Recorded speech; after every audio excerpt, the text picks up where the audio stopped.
What you doing? Where you at? Oh, you got plans. Don't say that.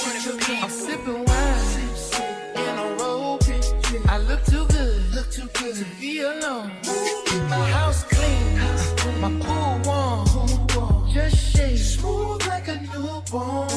We should be dancing, romancing in the east wing, in the west wing of this mansion. What's happening? I ain't playing no games. Every word that I say is coming straight from the heart. So if you're trying to lay this on, I'ma leave the door open.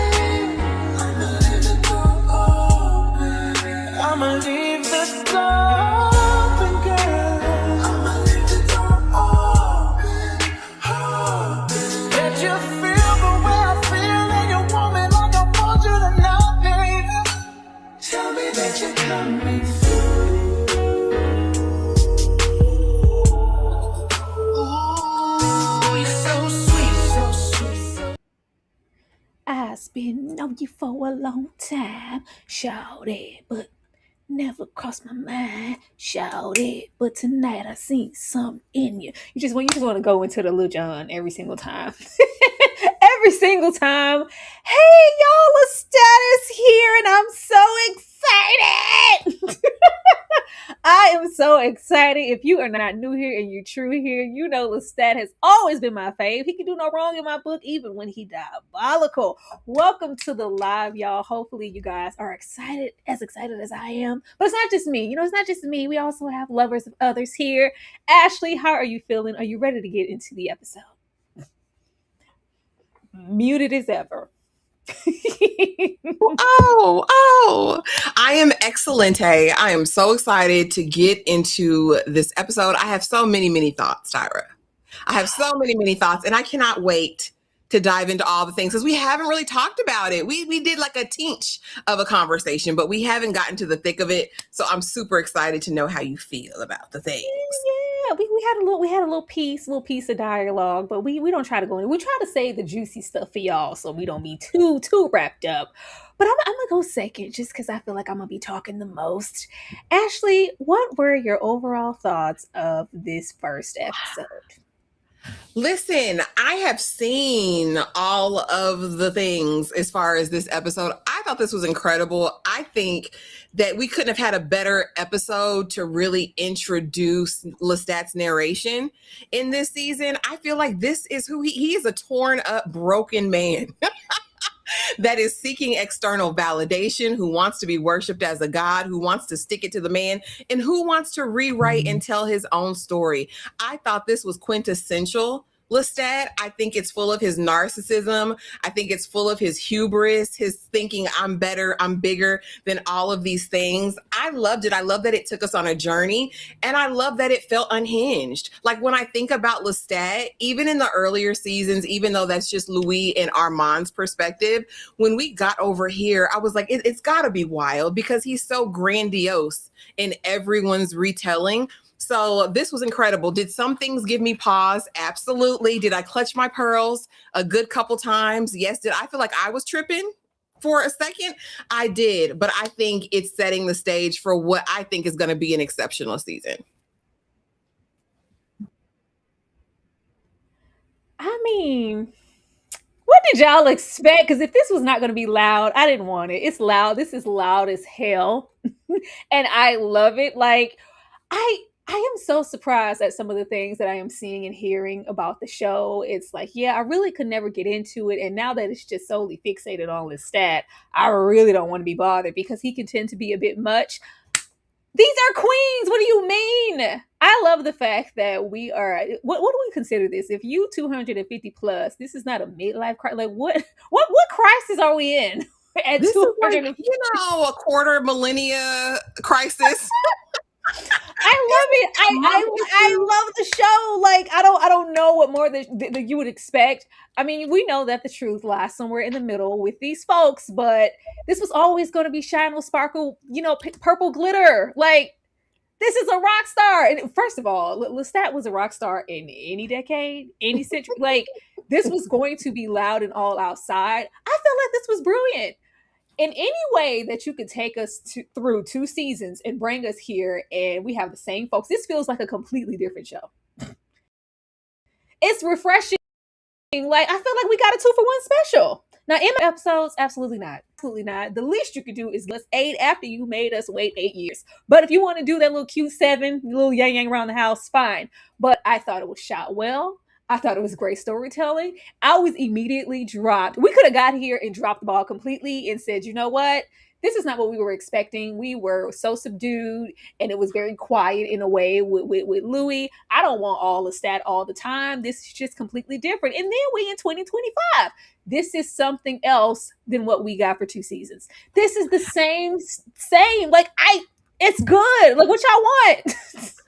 And really, I mean, and we have to give kudos to Rolin James and the writers' room and all of those people, because to me there is a finesse that they've displayed in all the seasons, especially when they're handling these characters. But the way that you can give us fully Lestat, but then you can give us the opening in the auctioneer house with Raglan, with Armand, with one-legged Louis, and even and even Daniel over there. It's like they're still fully themselves, just immersed in his world.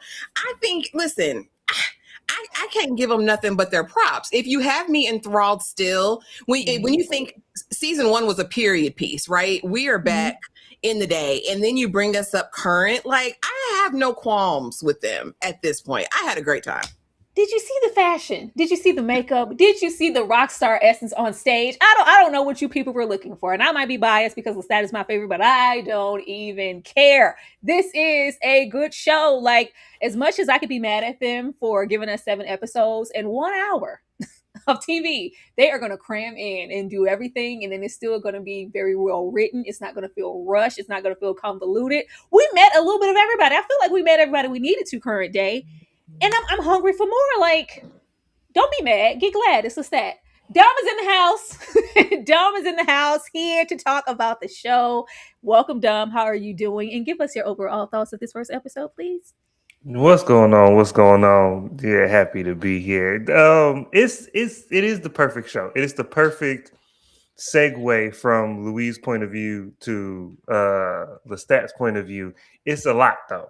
It's a lot for me. It's a lot. But Lestat is a lot. It's kind of like when you had the Despicable Me movies, and Despicable Me movies are great, and then it's like the Minions are great side characters, and they're chaotic, and they're comedic, and then you're gonna give them their own movie. You'll give them their own movie, and I gotta sit through 90 minutes of just that. It's a lot, but Lestat is an energetic character, a chaotic character, and this is exactly what a show, from his point of view, I think should be. And it was fine. I like y'all said, I like being in modern day. I like being a rock star.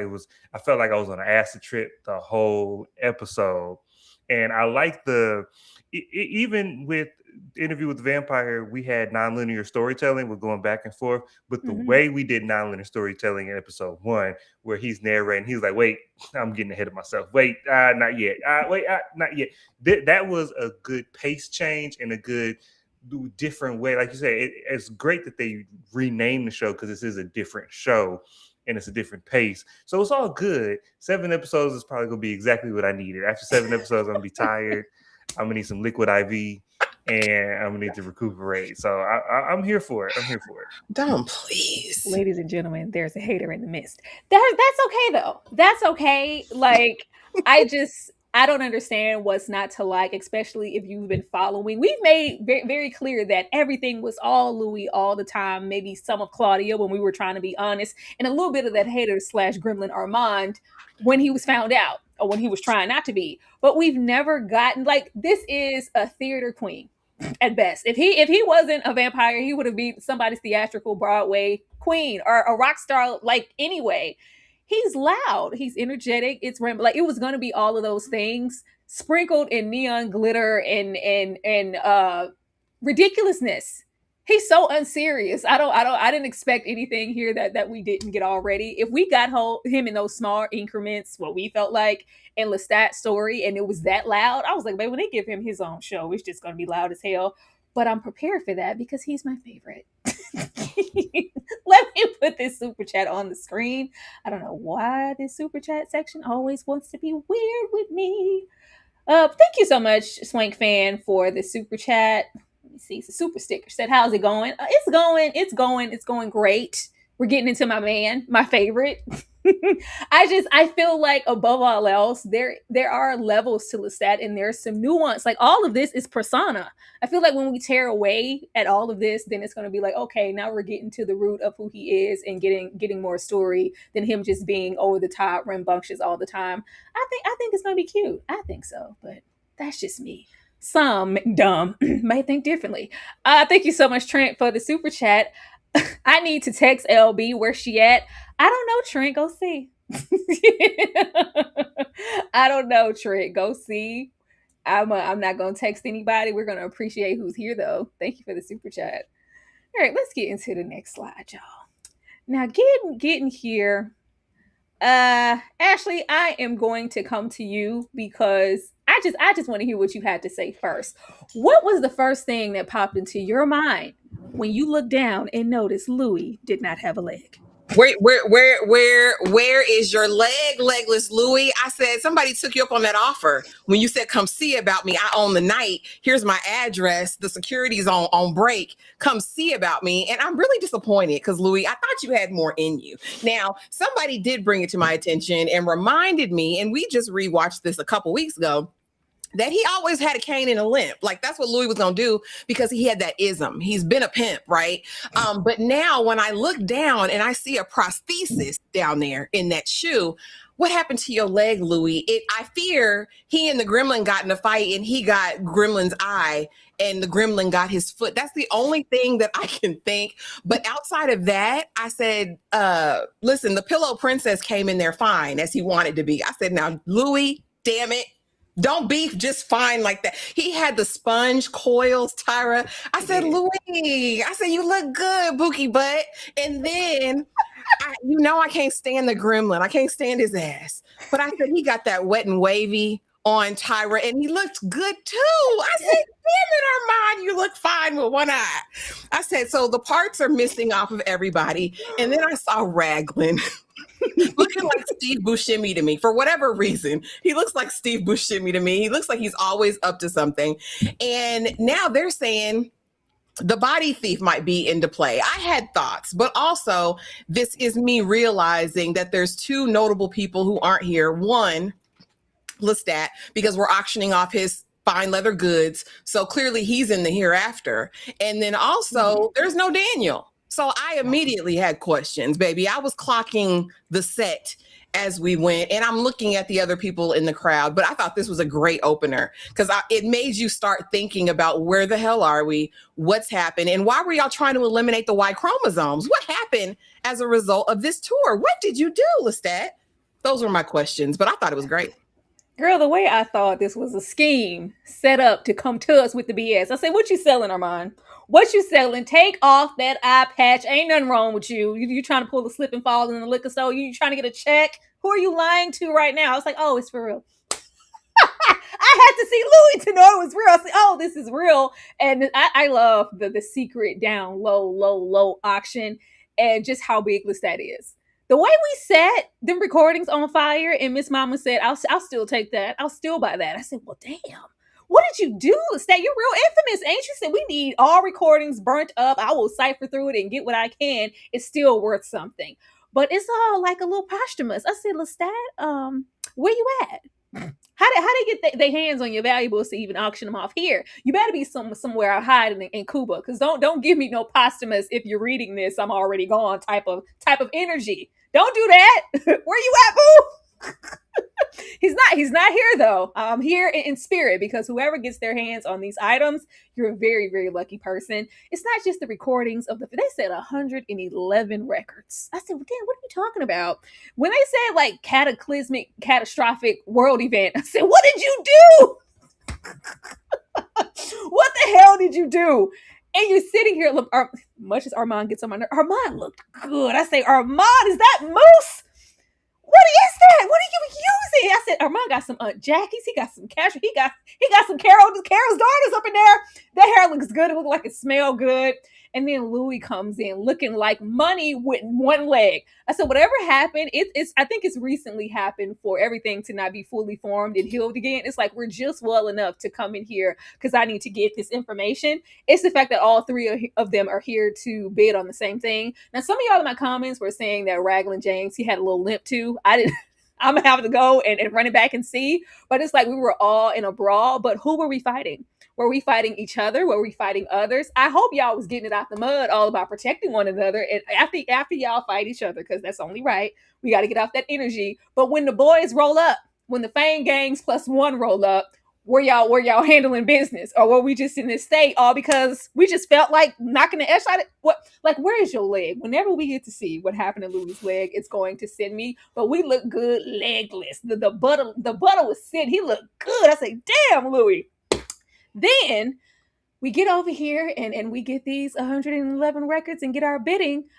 I'll look forward to see who actually gets them. But the fact that in this state, they made sure that they were here to claim them. Now, where my baby Daniel at, I don't know. But just please don't piss me off. Dumb. That when Louis slid in, that was the first thing I thought of. I was like, nah, Louis sent out the 281-330-8004 and somebody called and clocked his ass. But I'm assuming then when I saw Armand, I was like, nah, this something crazy happened. Lestat is the queen of drama. Calling him a drama queen is just not high enough praise. He is the queen of drama to have there, that would be just like Lestat to have them do all this posthumous funeral-esque bidding on his stuff, and he's somewhere on the beach just having them falling over him. That's very Lestat, and especially if he was involved in whatever mutilated the other two, he's just somewhere recuperating. He's just somewhere healing. Just at a spa. But I just it didn't. That's what I thought too. I thought that maybe that wasn't Louis. Like maybe we get into shapeshifter territory. But the way he's smiling, the way he, I was like, if it ain't Louis, it's a good Louis impersonation. They got Louis. They've been studying Louis. But Raglan. Who was that? I thought he was Timothy Oliphant at first. I was like, is that Timothy Oliphant? But this was chaos. This was a good tease for whatever's going to come down the season. Because I'm like, whatever world event, whatever Grand Canyon cracking the earth is about to happen, I'm like, I'm here for it. And it's going to be, everybody going to say it's Lestat's fault. And Lestat's going to be like, me? I was just here living life. And I can't. But like you say, don't leave Daniel alone. Daniel don't bother nobody. Daniel just want to be the journalist. Daniel just want to get another Pulitzer. Now he want to be an Oscar. And Daniel just trying to be an EGOT out here. And y'all keep dragging him in y'all vampire mess. I just want Daniel to make it out. That's all I want. Everybody else to take it. I just want Daniel to make it out. I don't know, Dom. We being real ominous with Daniel's fate already in the first episode. Say, why would you say that? Thank you so much, Dane. Hey, Dane Boo. The ultimate vampire is here. Not Lestat, but me. It was just me. Or did anybody else have a hard time following Lestat heavy accent in the narration? Actually mentioned that to me when I think you guys, well, not you, Dane, but others watched it in the Discord. I didn't have an issue. I think because it's just so we've never gotten Lestat speaking so consistently in long form in anything, because it was so much of Louis' perspective. I think so much of it at once was just like, whoa, like what? I didn't have an issue with it. Dom, did you have an issue with Lestat's accent?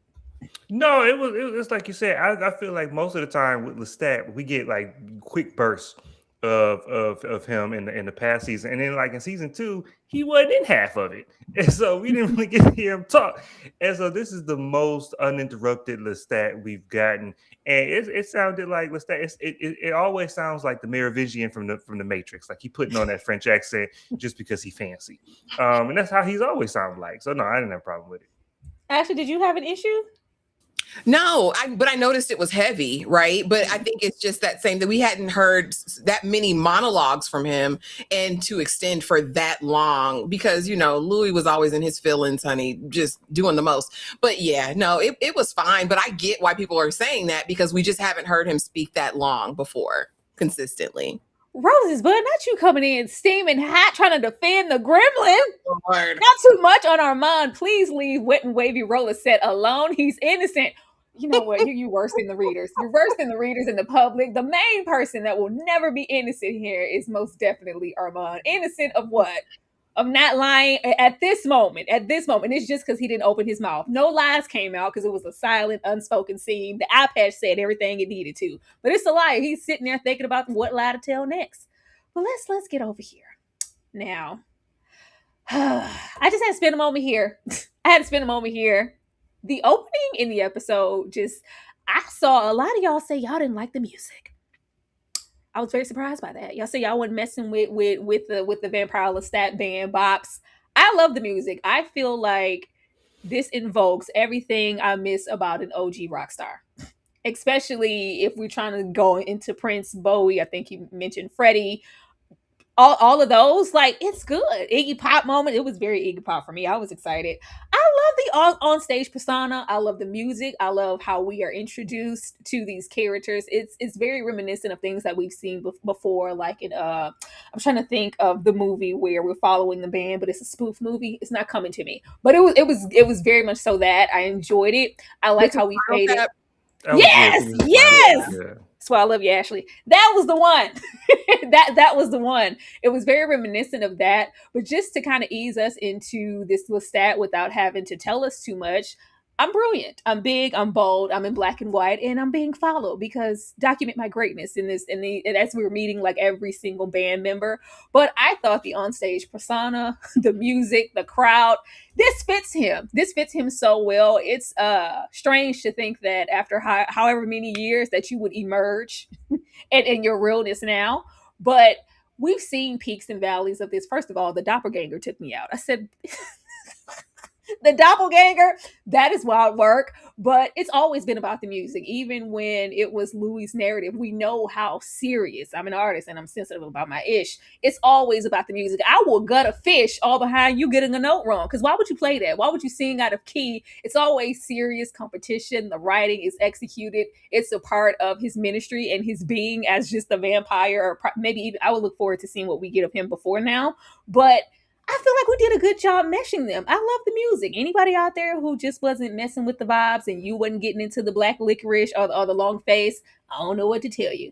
Actually, how did you feel about meeting Lestat, the rock star, and the onstage persona in the band? It gave me all my Freddie Mercury feels, and I love that. I said, you nasty. You're nasty, Lestat, because at the end of that song and the leakage in them pants and how petty these writers and directors are to capture that, I said, okay, this is what we're doing. This is where we're at. Absolutely. Somebody said Jagger. I definitely saw Stones here. I definitely saw like those real rock stars of like the late 70s, 80s. And I really fear it's a lost art, which is why some people can't fully appreciate like the greatness, not just of this, the performances, the songs, but to think how much work went into this launch and promo. If you think that they've been launching this season for the past 1.5, 2 years, basically since the other dropped and they got their renewal. But the fact that he's gone on a real tour, he's at show dates, the fact that they're launching merch and like a clothing line behind him, the fact that Sam is not only playing Lestat, but he's also doing this in real life touring. He's singing and he's playing his doppelganger. I said, get that man a raise. Like, but no, I love Longface. I love Black Licorice. I like the Butterscotch Bee song. I think it's cool. We haven't seen this in such a long time where you can immerse yourself so fully in a universe from the music and then everything fits. They said that this season is going to feel like an album and each episode is a record on that album. And I just think it's so poetic and brilliant. But as far as Sam Reid and his portrayal and Rockstar Lestat, yes, this is what we remember. This is what they used to do, like VH1 Behind the Music's about. These types of artists who were larger than life, who had a crazy fandom, who could jump in the aisle. People worship these people. You know what I mean? And I think we've just gotten so far away from this type of rock star. To me, it was refreshing to see it. The way he behaves outside, the way the band just thinks, yeah, this is normal. The way we have groupies. I love seeing this. It's like days gone by. It feels like to me. And I'm It's having gone. fun. It's gone. And I was trying to think about, remember we would have like bands like mid 2000s, it'll be like the Killers or like the Jets, or it's just gone.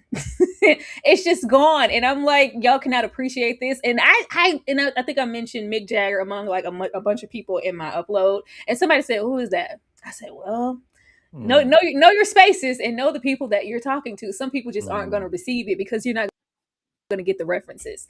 Dumb, how did you feel about the onstage persona, the doppelganger, the doc, and did you love the music or not? Well, I didn't love the music, but but at the same time, you almost not supposed to. Everybody in this episode, every 30 seconds, it was like, this song is trash. The song is trash. The song is trash. You are trash. And I was like, and then so like when the black people in Detroit showed up to say that the rock music was trash, I was like, I'm on their side. I'm like, yeah, it's not for me. But at the same time, that's kind of the point. Is like, this is a cult of personality. This is he's creating a persona, and I feel like if that was the only negative I thought, and it's not really negative, but this was the only kind of negative I had with this. It's like he wants to be loved by millions, and he's trying to get this stardom. He's trying to be a rock star. He's trying to be like an 80s rock star in 2026. Like, that's the route he chose to go. He can master any type of music that's out there, and he decided to go be a Mick Jagger resurgence. I was like, okay, Lestat, that's what you want to do. But what is it supposed to be, Dom? A rapper? Nah, please don't. please leave my sacred art form alone. But I mean, he could have been anything else. I don't know. He could have been just a generic pop star. He could try to be Pitbull. He could try to be anybody. I'm just the mentality to decide to be a rock star was funny to me. But what I did feel like is these are real songs. And like Ashley said, like, it's been a long time. It's been a long time since the show has even tried this, and let alone succeeded. Like Empire tried it, but them songs didn't feel like real songs. Like, they felt like songs on a TV show. And it's like, then when you watch Nashville, it's like, oh, these are real songs. Like, I could listen to these songs divorced from the show. And so that's what Lestat did, is like, these feel like real songs. These feel like real rock songs. I feel like these is on my title, and I could go listen to them if I so desired. I will never so desire. But but do you think it's intentional? Because we do, and I'm sure we'll get there with the music, not having any vulnerability or transparency. Like, it's supposed to be vapid because currently he is like, I'm a vampire pretending to be a rock star, pretending to be a vampire, pretending to be. So maybe as we unveil more, if we ever get there, I don't know, and he's living in his truth, maybe the music will get better. But I like that if this is supposed to be the trash music, I like. And I think he'll have like one, like a Bohemian Rhapsody, or I think he'll have a song that just like transcends, and it's like his real introspective. He's sitting at the piano doing all of this, and it's his magnum opus type song. I feel like that'll come, and that'll probably be the one I like. Like most artists, we're gonna get a "We Are the Champions." Yeah, every artist got one song that everybody like, and that's the one I'm gonna like. So, okay, I'm here. Whenever it's ready to pop out, I'll be here. But until the meantime, I'm cool with a long face. We just don't get any of this. Like, I'm taking crumbs. Oh well. I'm taking crumbs. Like, I like that we get to go and kind of live in our fantasy and in an era and get. I like a little piece of David Bowie or an Elton John type of moment. I'm here for it. I think it's fun. I think we're gonna see as he gets deeper, his writing will probably get, like, I think Books, Gers, and Purse said it in the chat, that this is a growing journey. If you listen to these first two songs, Black Licorice and Long Face, he's venting. He's getting all this up out of him that he's mad about. I hope we go super deep and intrinsic as the season goes on. It's got to. He's got to bare his soul at some part, like you guys are saying. He's got to. Oh, yeah. Because, like, I think one of the songs was about the first person he ever bit.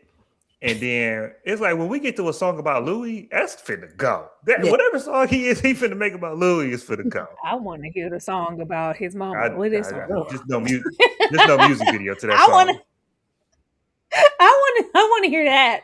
But I wanted to get them out the way now because they are kind of essential to the narrative going. We have the onlookers who are just super fans. People dress, whole cosplay down, all about Lestat. But I don't actually think you're a vampire. I just like to come here and sing about butterscotch. Then you have the other true believers. I want you to sign my book. I know who you are, Lestat. I feel deep down you're a vampire. Maybe I can get a glimpse.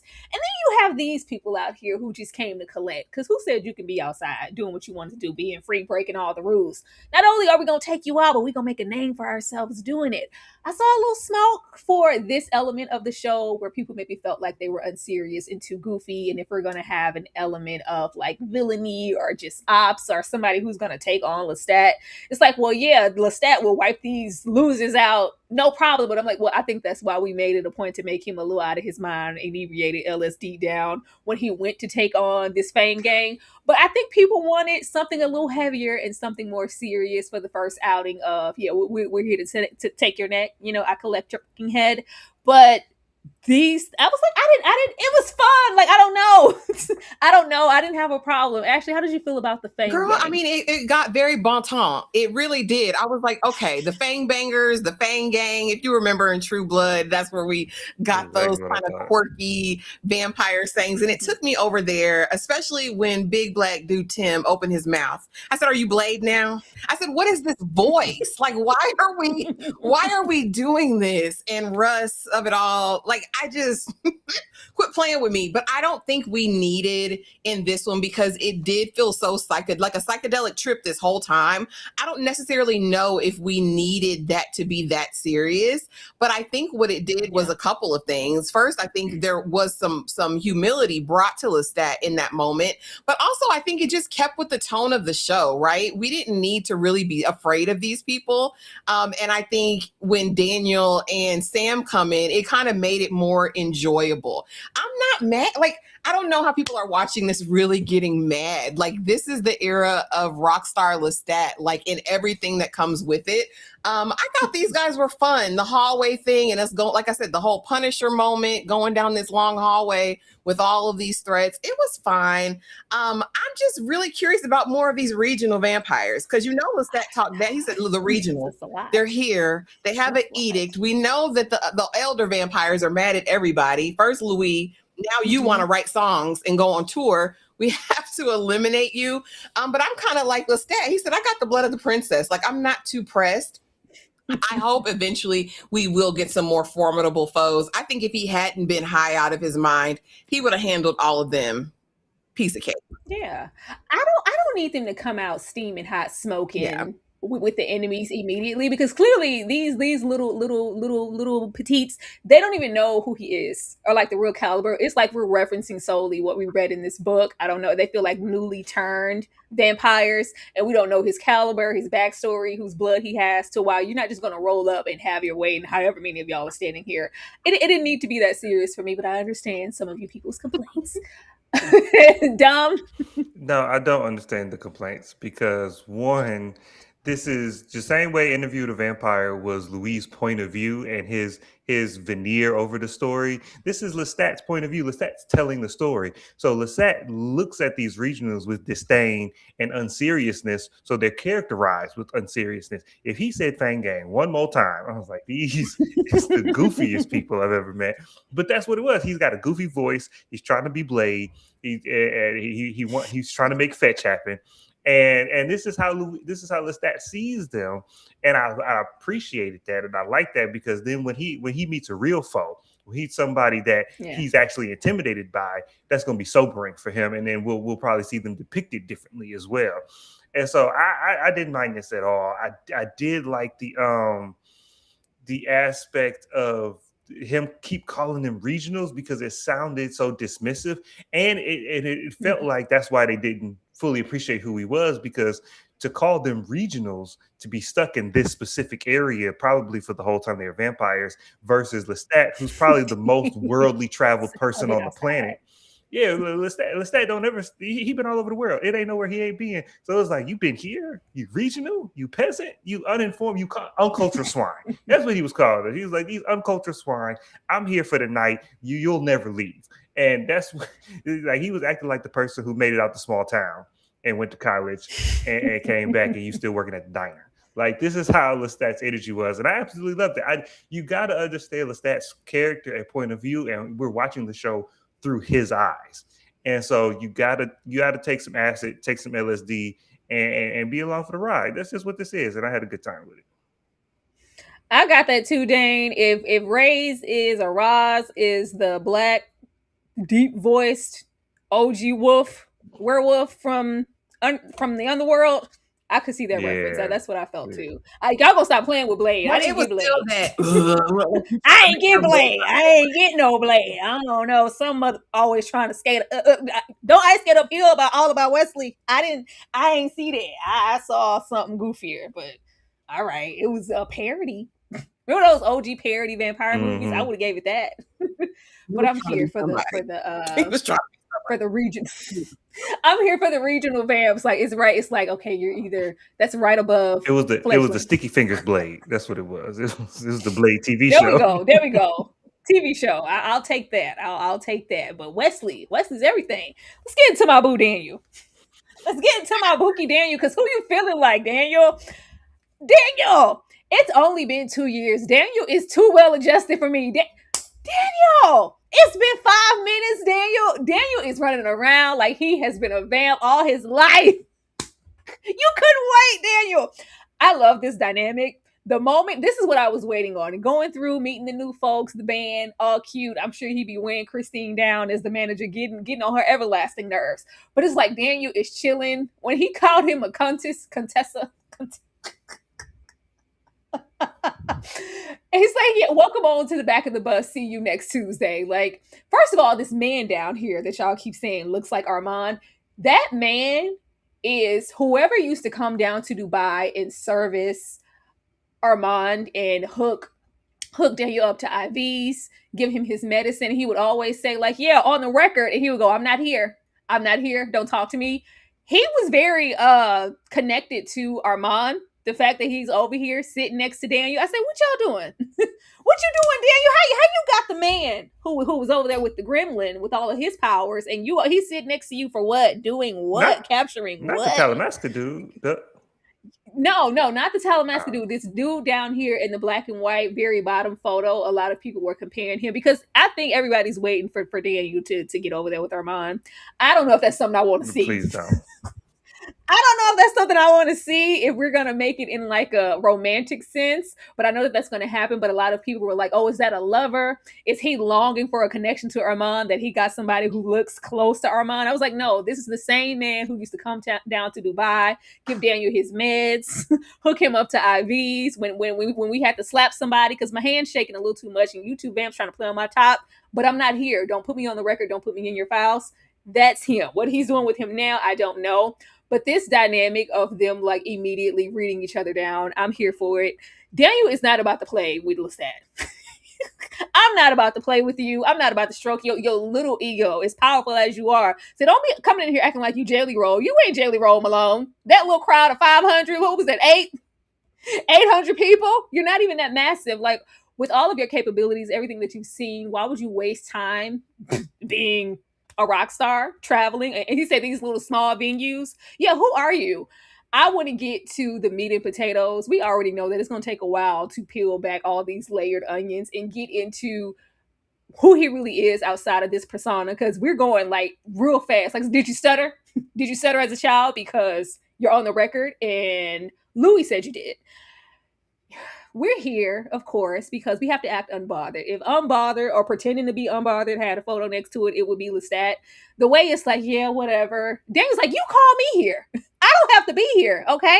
This is something else to add to my masterpiece because I'm winning all the Pulitzers. I'm winning an Oscar. We are very, very cocky. I said, oh my God, Daniel, I just want you to chill a little bit and register what's really going on here, because it's still a problem. People still haven't, the rapture's still going to happen. It just hasn't happened yet. But Daniel's very, very comfortable. And I do like to see him living and his truth being happy because so long that we weren't. Because according to Daniel, I was in that bar just to get drugs. I wasn't selling man meat. I wasn't servicing nobody down in San Francisco in 79. You were. In 73, you were. But it's like you called me here and now you want to act nonchalant as to why we're really here. You want to set the record straight. You want to talk, then let's get into it. But I think Lestat can read that and he knows that he's not about to play with you. And I'm not impressed. I love all of this dynamic and I want to see it evolve. Ashley? Yeah, the biggest revelation here to me, of course, was, did I stutter? Was Louis there with me when I was growing up in the French countryside? Did I threaten Claudia with grape on a train? Hell no. I didn't do this. Look at your source, Daniel. While I'm texting moi and toi and me and you and me. I said, okay, listen, Lestat, I need you to not be petty for a second. He was not thinking about that. The reason you said toi is me and you. I know Lestat. I know. It was not. How would he know that? Lestat, not the little one. He read the book. It's in the book. It was in her journal. You think he would be that petty all about Claudia at this moment to name a random text thread, with his mama? Yes. You know what? He can't never catch a break. It mirrors the relationship. I mean, in a way, right? This is his mother. Louis was Papa Louis for a minute with Claudia, like me and you. I like as soon as I saw that, I was like, Lestat, you're petty. Daniel, on the other side, thinks that this is going to be his big thing that's going to set him into orbit. We're going to Cannes with this. I'm going to get that Oscar. That Oscar. I said, Daniel, stop it. Now, as far as Dr. Reid, I don't know the history in the past. I'd have to go back and really look at that man. However, don't tell me. Don't spoil it. He looks like a 50-year-old Armand doppelganger. He looks like Armand's big brother. So as long as I don't have to see Daniel getting his cheeks clapped by Armand, I would rather see it by Dr. Reid. So if that's what it is, that's what it is. He looks good. He's fine. I said, Dr. Reid, I didn't know you looked so good. All right. I liked it. But as far as Daniel and this dynamic and the whole, you hate being a vampire. You're still in your post-traumatic vampire transformation phase. But once you're out of that, Daniel, we can really have a conversation. That's kind of the meat of where I'm wanting to go with this, to find out, because Daniel, of course, this is the gift I always wanted. I asked for this back in the day. So now I'm moving into it, but I think Lestat sees deeper than that. So I'm really hopeful that we're going to get to the bottom of really who Daniel is, because all this bravado is cute. We know this is Daniel times 100, but I really want to get more into the inner workings of this thing and see how he and Lestat's relationship develop. Because right now, like you said, my songs are my rewrite, but this documentary will be the liner notes. That's the reason you're here. And another reason to give a dig to Louis. Like, Lestat is petty. Y'all, he's petty. It is what it is. As he should be. Dumb. Right. I love Daniel Malloy just because I love any journalist that's a real journalist. And Daniel is smart. He connects dots. He can read between the lines. He understands context, and he's a real journalist. Now, Daniel, we took 2 seasons to break down Daniel. We broke down Daniel. We had him on the floor in San Francisco begging for his life. We had him on the chair going up and down, staring at the TV. We broke Daniel down to the bones. Now let Daniel put his chest out. Let Daniel sit back with his swagger on. I love this Daniel. Daniel, my favorite character now. Well, he's always been my favorite character. And then now he's doing this documentary, and he's still the investigative reporter. He just wearing Lestat down, and he gonna get down to the meat. He gonna get down to the nitty gritty, and it's just don't show me Daniel doing the bending. Don't just him sitting back sipping on something with his hazel eyes. That's all I need. When he told Lestat they passed Ford Field in Detroit, he was like, Jelly Roll just performed right there. What you doing?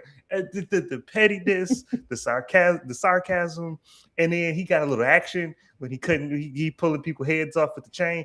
I'm off of it. This is the vampire Daniel Malloy in my mind. That's the show I'm here for.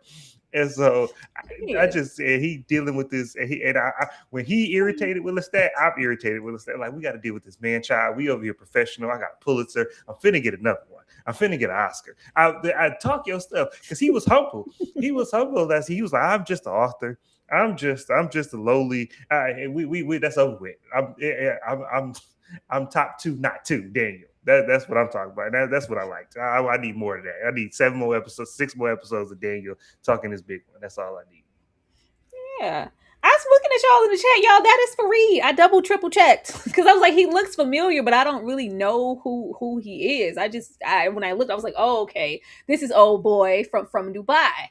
I don't know what he's to Daniel right now at this moment, but I can't wait. But I just hope that we don't so much get into just wild vampire antics. I want to still get into Daniel the journalist because he was so smart and on the money before, and now you're a vampire. That just heightens every sensibility and ability that you had prior to that. So now that we're super journalist and a vampire, I feel like them skills should just be super duper top tier, and I want to get into that. And he's uncovering some more mystery, but fun. I like to see Daniel have fun. When she say, "Hey, Poppy,"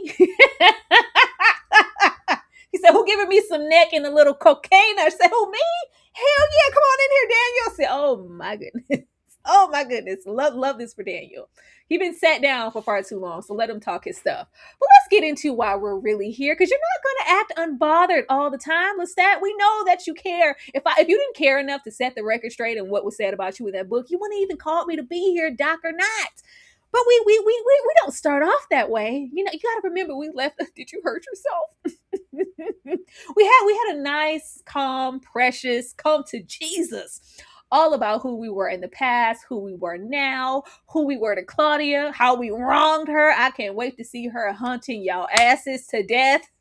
Can't wait to see that. But now that that's all out the way, and that gremlin is left in the rubbish of Dubai, he said, "What's up with me and you? What's up with me and you? I'm gonna call. We're gonna get real intermission tip. I'm gonna play some of my songs." He said, "That's nice. It's nice or whatever." What do you mean nice? You know what? I feel like my music should be better than nice. It's not, because you're not evolving. You're not changing. We're just past those hurdles, and now you can really come back to Montreal.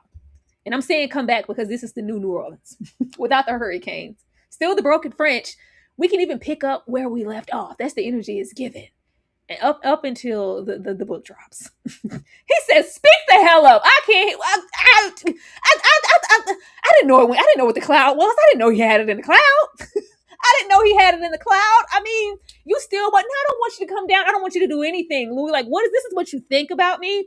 We can say a whole lot, but it's in bold and fine print. I don't know what all Daniel did or took away or brought to the book, but from what he said here, you think I'm Harley Quinn.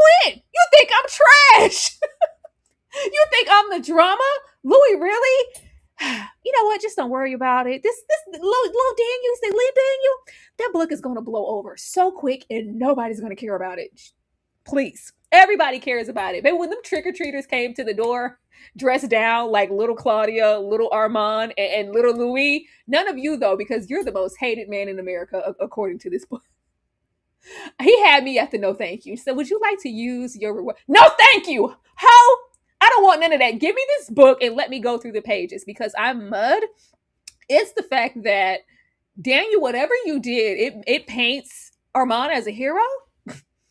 Armand told the truth, or Armand is doing his big one here. I said, what? So what the hell did you what did you put in there, Daniel? Because that should be the furthest from the truth. But it's like I'm not being heard. This narrative is just solely Louis, and it's popularized in this way. This gives him license to go do what he's always wanted to do. I've always been loud, but now I get to be even louder because you wrote a book and you published it for all to see. What are vampire rules? I can do whatever the hell I want to do, go across the street and low-key kind of co-opt this band because it was getting on my damn nerves.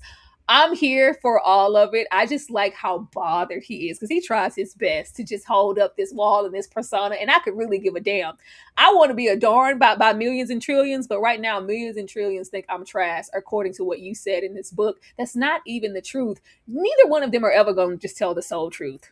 It's in the middle, and we're never going to know, but I know that this ain't it. I know that you're not telling the soul heart of who I really am, and I'm better than this, so let me get into this rewrite.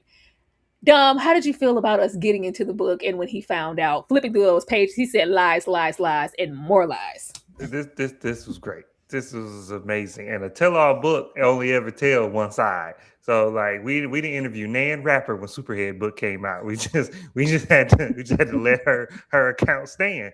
And so that's what happened. You got to tell all book about you, now you get to deal with it. But now Louis was like, he crashed out and he was like, you gonna tell on me, I'm gonna tell on myself. And so and I felt two minds about it. I felt like this was a way to like, well, because I felt like Louise finna be. I don't know how much Louise gonna be in this season, and I felt like this was a good way narratively to be like, yeah, we don't need that black man in this episode in this show. But that's a little bit how I felt. It's just like, oh, he on the phone because also. Louis, you a little stupid because you and Armand lived in the most high tech, futuristic penthouse in Dubai, and you don't know about the cloud. You got people following Daniel. You got people doing all kind of stuff. You got one-way mirrors that filters out the sunlight, but you can't have nobody hack into his cloud and delete all copies of the book. You really telling me that, Louis? I don't. I will no. I do believe he that stupid. I do believe Louis is that stupid and emotional, and he just didn't think things through. But now you got to deal with a justifiably upset Lestat, and that's the worst thing you could do. A Lestat that's just being extra to be extra, you can kind of calm him down. But righteously angry Lestat, it's over with. It's over. He gonna go on this tear, and whatever you get as a result, he gonna think you deserve. He had you on trial with your ankle slit. And he was sitting there waxing poetic in the theater. So what he about to do now? He's just about to go on. He's about to be a hurricane, and I can't wait. I did the way Lestat don't be killing Armand though. I mean, I know Armand is old and powerful, but the way he don't be having no smoke for Armand is hilarious to me because that'd be the first person I gotta go see about because you done lied on me twice in this history. You done lied on me twice, and I don't like it. Well, you know we hold Louis to a certain extent. He said, I thought you loved me." Ashley, how did you feel about the no thank you? This tickled me. This was probably one of my favorite parts of the episode, this whole scenario where we go down to the bookstore, come back, cuss out the trick-or-treaters, go across the street. I thought this was amazing. But one, Louis never been dumb. Louis not stupid. Louis may be dingling dumb, but he's not a dumb person. Disingenuous at best to say he didn't know about a cloud. At worst, he's diabolical as hell. Like, we're not about to play with Louis. Louis was a pimp and a hellion in his former life. He didn't change overnight. And I think that's the misconception that we get from hearing so much from his point of view is that you begin to think, oh, he's this soft, gentle house husband. Hell no. Louis is vindictive, in my opinion, and wanted to get it back in blood. Cute Louisiana hurricane and all, windows flapping, hugging. Did you hurt yourself? That's cute. But this book's still gonna come out and the people are gonna know who I think you really are, Lestat. As far as Lestat's reaction, I think above anything else, he is a consummate narcissist. He does not like the idea of anybody telling his story but him. And you put this out for the public now? Oh, no, lies, all of it. You're lying. They're all lies. But when we get to that raggedy bookstore and that heifer behind the counter says the gremlin is more interesting than Lestat, girl, go to hell, respectfully. I was hoping in that moment that Lestat was going to smite them. I was like, get him, Lestat. Nobody will even know, and you can fly away home. No one will ever know. I think the biggest shocker in the episode was the fact that Lestat actually carried himself to the market to get candy to pass out to these kids. But allergies are a delusion. Go on and take these mounds that nobody wants. Because why would you buy kids mounds, Lestat? And then going across the street, you're hurting her. Don't finger her like that. Finger her like this. And I'll replace the door. Anyway, I've seen growth in Lestat. It could have been. He's evolving. He's growing. I saw it. I did. I said you're more evolved. He's journaling. He had the book open. He was just writing his notes in the margins. No, I loved everything about this. This is the Lestat that we know. And like Dom was saying, he's totally justified in his rage. And so now, how can I concoct a plan to combat this? Because you're funny, Louis. Oh, I'm hilarious. Let me show you. And I can't wait for it all to come out. I loved it. I appreciated that. I'll replace the door, and the new guitar will be here in the morning at your doorstep. Like, I'm not that crazy, but he has to be a more evolved Lestat to even continue to have this persona on stage that I'm a vampire pretending to be a vampire, because we've murked people for less, especially that lead guitarist. The old Lestat would have flew right over there and obliterated all those people and went to bed. I said, look at you. I'm so proud of you. I love this for us. I really do. I really do. Now getting over here. Now, just because I didn't know. I know a lot of people have, maybe you knew. We have a whole theme in this episode. Speaking of growth, we are real vulnerable. We're real soft. We're butter leather by the time we hit the tour bus. And it's very like cheeky and flirty and, come see where are you at now? It's like, well, I know damn well you ain't texting Louis. Not after what you said about me in that book. But I know a sector of people who may not be familiar with the story, who are more into where we left off with their relationship. Like, maybe that's just a hurdle that they got over. I hate that you wrote that about me, but here we are right now. I need you. Can you come see me? Come, he good for telling Louis via Louis, come to me. Come see about me, Louis. I'm just texting, and this twine wine is just all like, well, I'm here. Well, I'm there. Well, you're actually, a couple of states away. Can't you just pop in and see about your boy? It's real cute, on the bus and everything. But by the time we're alone, and the lights are down in the hotel room, it's very soft. Did y'all see him gaze out the window? I felt that in my spirit that he needed somebody. I was like, oh, somebody go hug him. I said, D, get off the floor and go hug him. We can't just be all up and perked, ready to go with the smacks. Go hug him. He needs somebody to console him. It's too much going on. Ashley, who did you think was on the other end of that phone?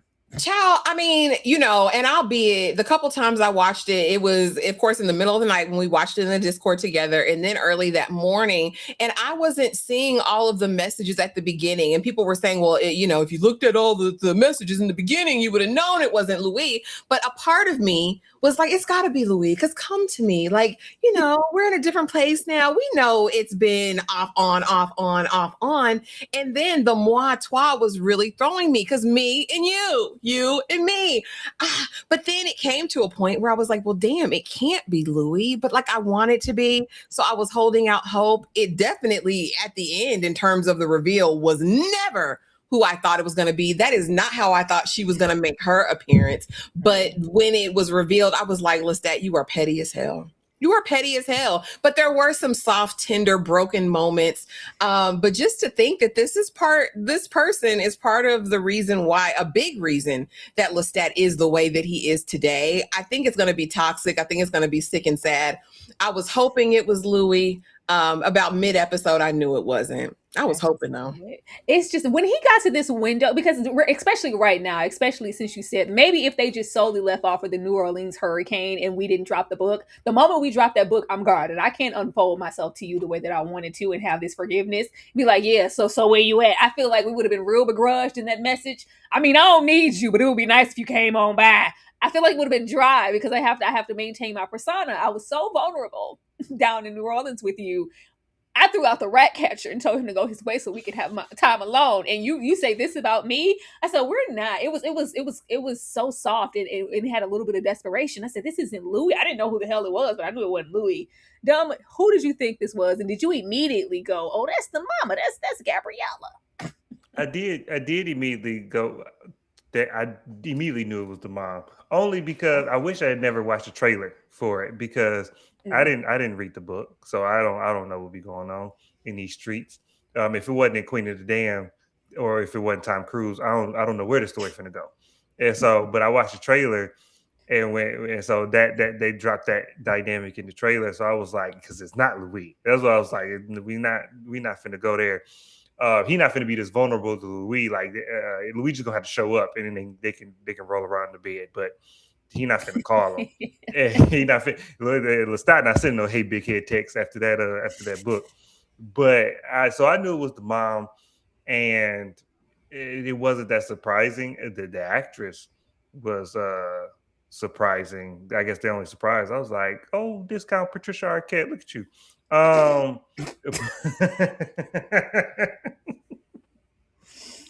Or Gillian Anderson. It's just 1 + 1 = 2. But seeing this vulnerability in Lestat in the midst of all this chaos, and seeing him reaching out to somebody and reaching out to home in more ways than one is going to be interesting to see this double-sidedness of him and to see, like, to get to the real center of his issues. And they take mommy issues to a whole different level with this. But I guess when you're talking about immortal vampires, it's got to look different than ours, so that makes sense. I don't know if I want to see this, but but yeah, I knew it was the mom right off the bat. Aren't you lucky though? I didn't know. I just knew it wasn't Louis. I said, baby, Louis ain't never played this hard to get. The way we could have shot him a little you up. Louis would have pulled up. Louis is one of those spinning night bags. You called daddy, you rang. We never had to play this hard to get, or it was so much of him just outpouring in message after message, and he wasn't getting any feedback. Like, are you ignoring me? Are you leaving me on red? Like, are you coming? Louis ain't never been that hard to get, okay? Louis pulling up for that D, okay? Thank you so much, Rosebud, for the super chat. Lestat has been working on himself and doing his affirmations with D. He have, because the way D was going through the affirmations and she say, I am kind, I am brilliant, I am smart, I am working towards my life goals. I am here for a purpose. So D, are you sure? I need to know what you're here for, D. Let me see. Thank you so much. Let's see. What would y'all do if your on again, off again wrote a book about you, let them use your real name, and didn't give you a heads up that it might come out? Ashley, what would you do? I'm suing. I'm suing for libel and slander, depending on what they said about me. Because I'm suing for a cut, because you would never use my name or likeness in any of your creative work and not give me a check. Because let's be very clear. Mother needs a check, Tyra. We're not doing anything for free. You're not even using my name for free. So yeah, that's how I would handle it. I mean, I wouldn't go DEFCON and all that, but you're gonna have to pay me. We're gonna do talk. See me. Thank you so much for the super chat. Hype Green said, my dumb self. That could have been a possibility. I thought Akasha woke up. Akasha just woke up and started texting immediately. That would have been a crazy reveal. That would have been insane. Could have been a possibility. She said, oh, is this a phone? She just dinged it and knew exactly what to do with it. Dom, what would you do because I'm waiting for the sit down in the meeting, because I'm suing. What would you do if your man's man or your woman's woman put out this book about you with your likeness and your name? And sometimes I take stuff too literally, but it's hard to sue because everybody thinks it's fiction. And I know Daniel Malloy is like, no, it's real, but we're talking about immortal vampires. And so I got to take you to court over something that happened 200 years ago. I got to take you to court over something you said I did in 1785 Paris. Like, that's like, we just got to run these hands. That's all there is to do. Is I got to see about you. We're going to run this fade, and it's going to take as long as it takes, and we're going to fight till the sun come up. And then we probably going to roll around in the bed. That's just what happens. That's just what happens when you got on again, off again, is you fight and then you play fight. And that's what happens. So it's going to be like Mr. and Mrs. Smith when they was fighting in the house. It's exactly what's going to happen. They have so many Mr. and Mrs. Smith moments, don't they? Thank you guys so much for super chatting. We are going to take a pause for the call so you guys can decide if you want to super chat some more, support the channel, ask a question, and get them likes up. Get that ratio even as far as the 200 folks who are here versus the likes that are happening on all sides. Be sure to hit that like button. Be sure to, show some love. And we're going to come right back. Thank you guys so much.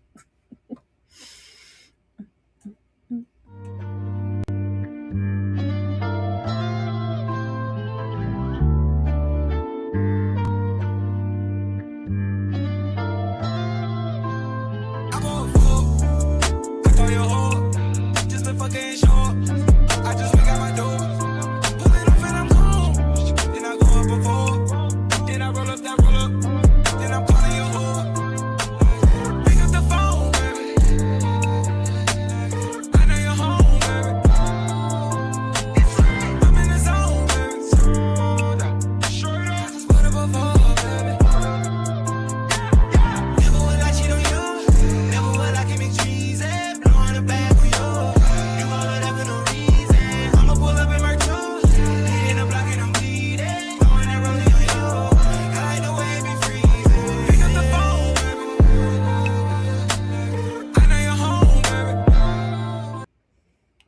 just mad how Lestat be trying to flirt with us. Like, why are you always trying to make love to the camera? Leave us be, Lestat. Lord, like you already got everybody all hot in the pants. Like you gotta flirt with the viewer.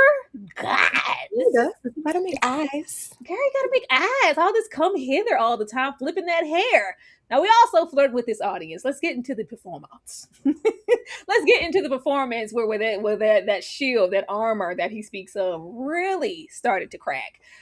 Sir, the way that we zoomed in on every little morsel of LSD, MH, element OPs that she put on her tongue before she steered her happy self up there. But we had this back and forth energy with the lead guitarist, who was formerly the lead of the band. Since we started, I was like, oh my God, is Lestat gonna kill him?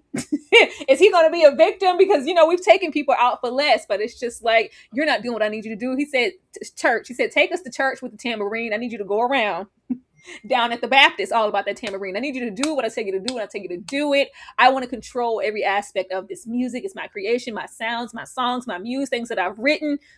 But it's actually trash. It's actually void. It's actually not as much depth and growth in it as I thought it was, because I don't have as much growth and depth as I thought. I thought I was evolving. I was, but I haven't really dealt what was happening in the past. The way we didn't get beyond Daniel asking, did you stutter as a child? Because I don't want to go back there. We'll get into maybe some of the things that we're going to see in the past. But once we go into the dressing room, and it's like, it's a trip on thus far. But what was taking me out was this out-of-body experience. And we have the groupie LSD victim floating above, telling you everything that you don't want to hear. Say, you're going to die.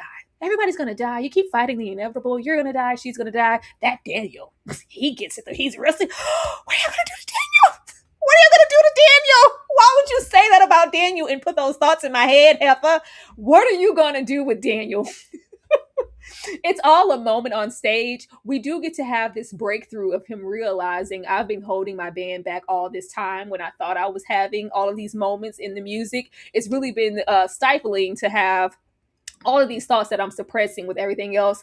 It's just a full circle moment. It's funny to me with how old he is. It's like, you're old as hell. We've been dealing with the same traumas over and over and over. And now is the moment that it's like, I might need to deal with those things and grow as a person. It's like, oh my God, you're so messy. So absolutely messy. But just being faced with that, as well as immortality, in the fact that no matter how much these fans or whatever may adorn you, or what could happen in the future of millions and billions and trillions, it's still never going to be enough, because we know exactly who you are. Do you know who you are? You might want to go in the past so we can see, and I cannot wait to see. But leave Daniel alone. Leave Daniel alone, please. Ashley, how did you feel about this on stage? Thankfully, they said, oh my God, they said, how much was the ticket? She said, this is brilliant. This is cinema on stage, because nobody knew that we actually sucked the blood out of a real live person.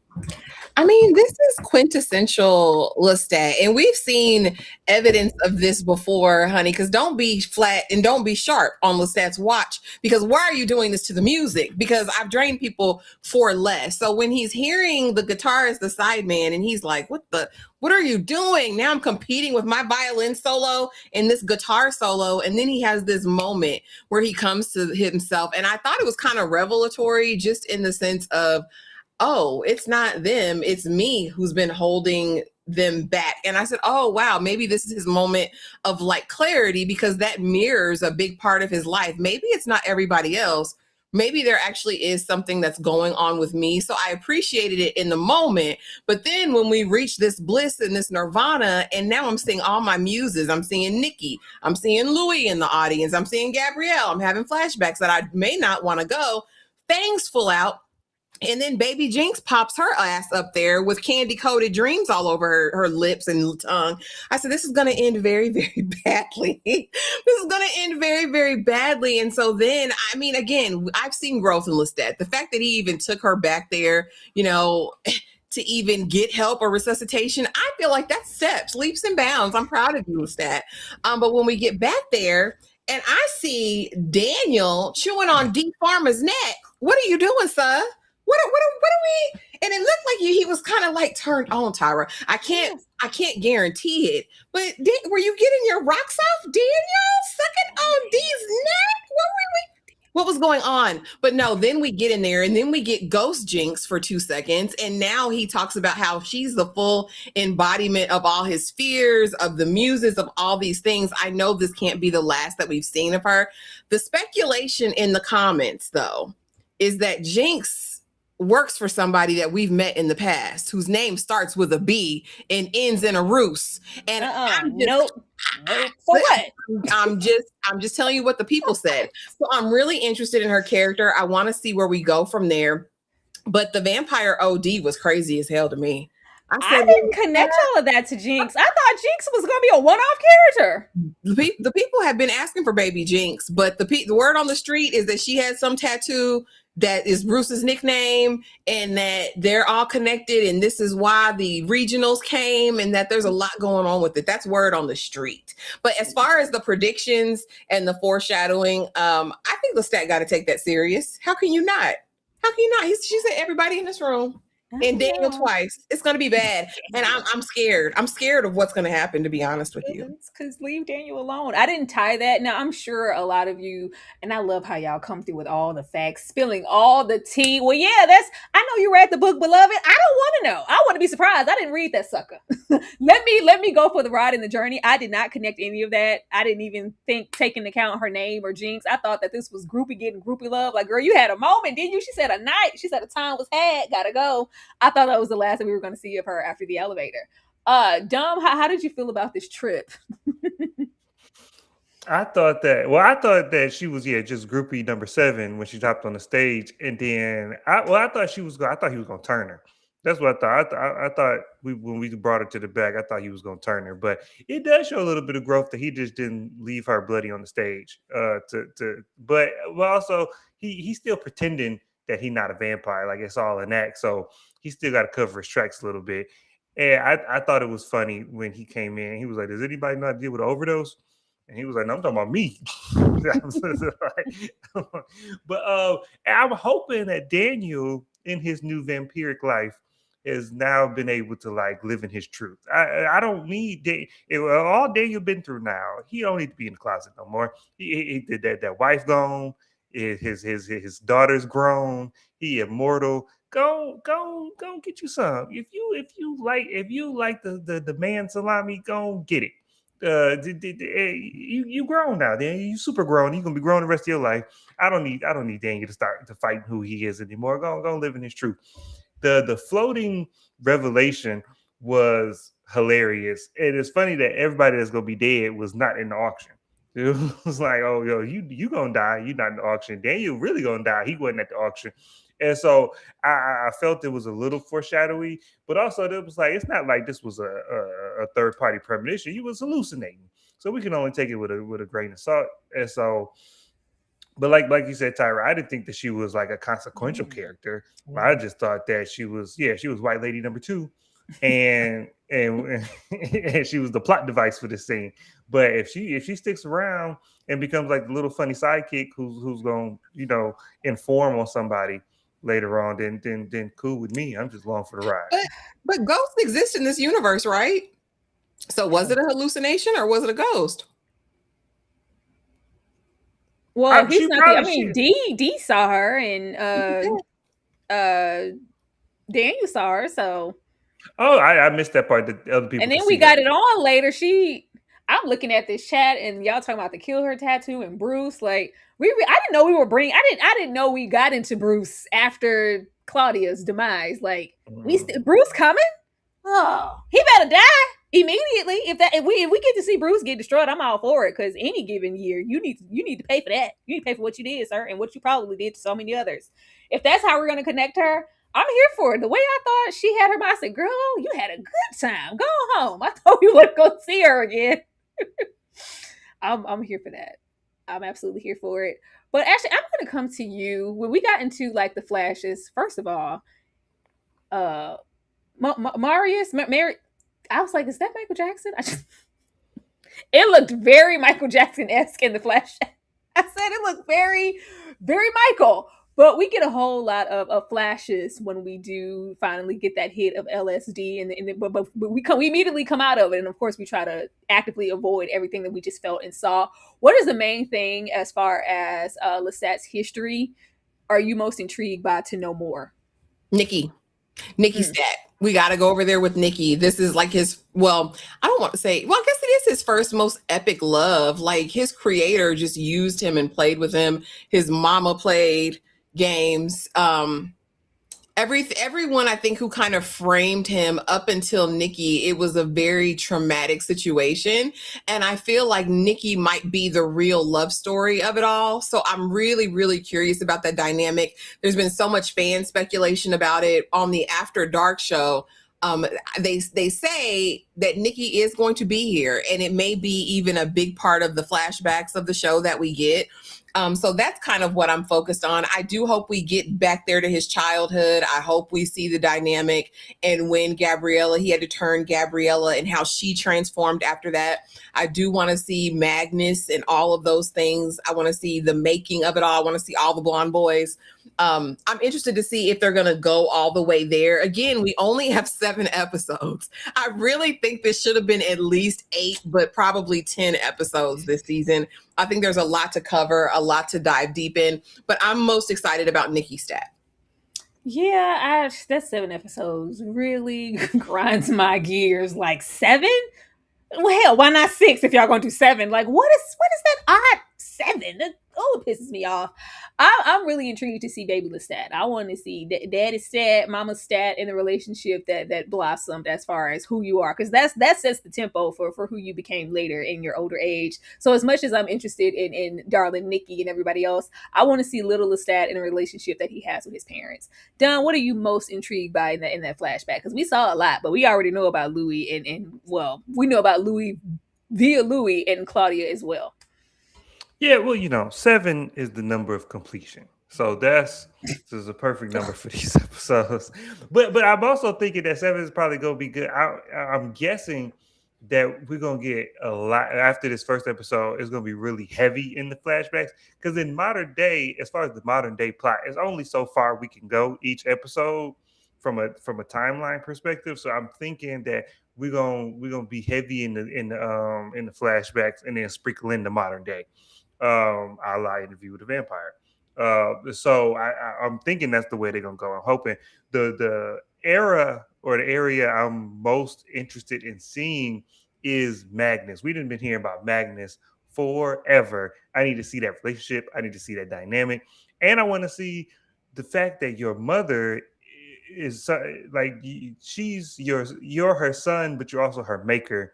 Is a crazy dynamic that I don't know that we've seen, and I don't know that I've seen in other vampire stories, that dynamic. And then so how this frames like the formation of Lestat, like from Magnus to his mom to the relationship of how his mom and his relationship develops, all of this putting in the cauldron and mixing up and spitting out this weird chaotic person that we know is what's interesting to me. I don't really care about Nikki. I did this first love, true love thing.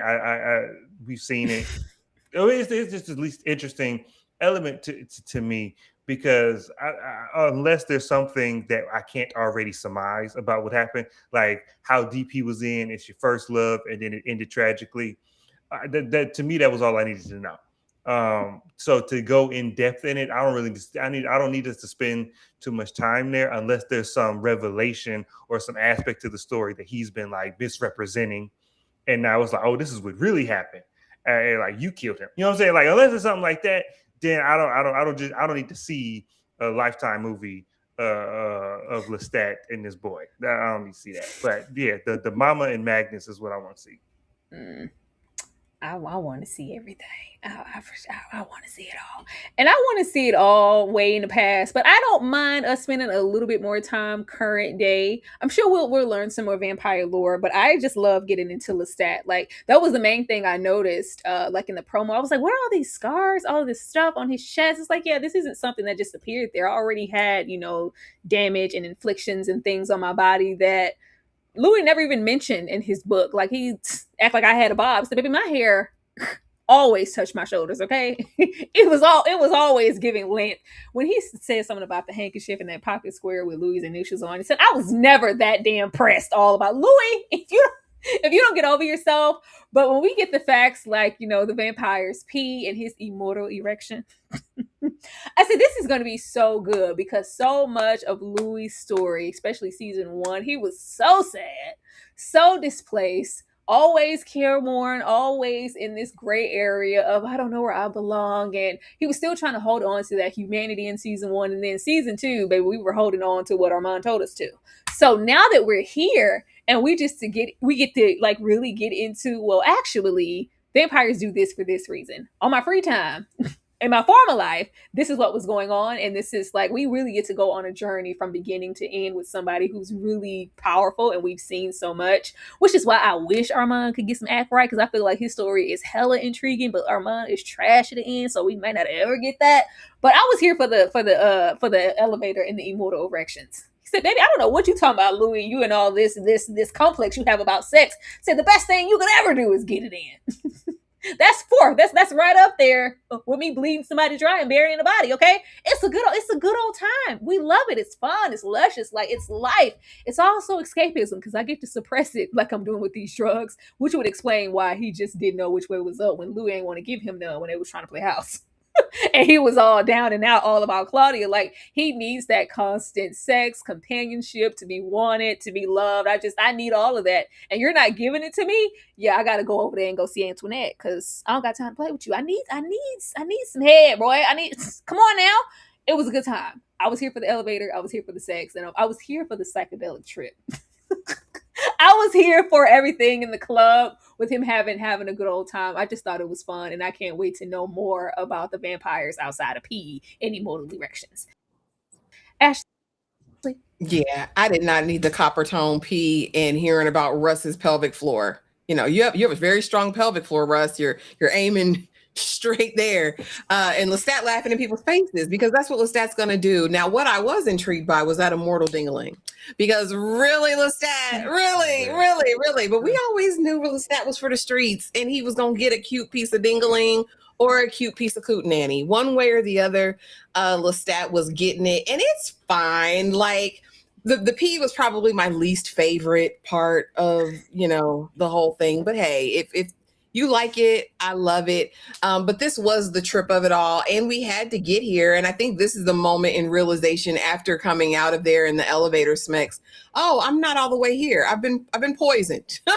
So then we start to get into the action. So I appreciated that. But again, I don't know if we'll ever get to see the immortal dingling. We've seen dinglings, in other places, but I don't know if AMC Plus is giving us. No, they're not giving us frontal Sam Reid. I'm just saying, if you're gonna talk about it, be about it. You know what I'm saying? Ashley, please. That's all I have to say about the immortal. They're not doing that. This is AMC. This ain't HBO. Dumb. How did you, Dumb, as a brother, how did you feel about the immortal dingling and the vampire pee? Well, I already wanted to be. I already wanted to be a vampire, so this didn't hurt it at all. That was. I mean, it made sense. I was here for it. I was like, I knew Louis was something wrong with you. Let's just know what's up. But the pee was unnecessary to me, because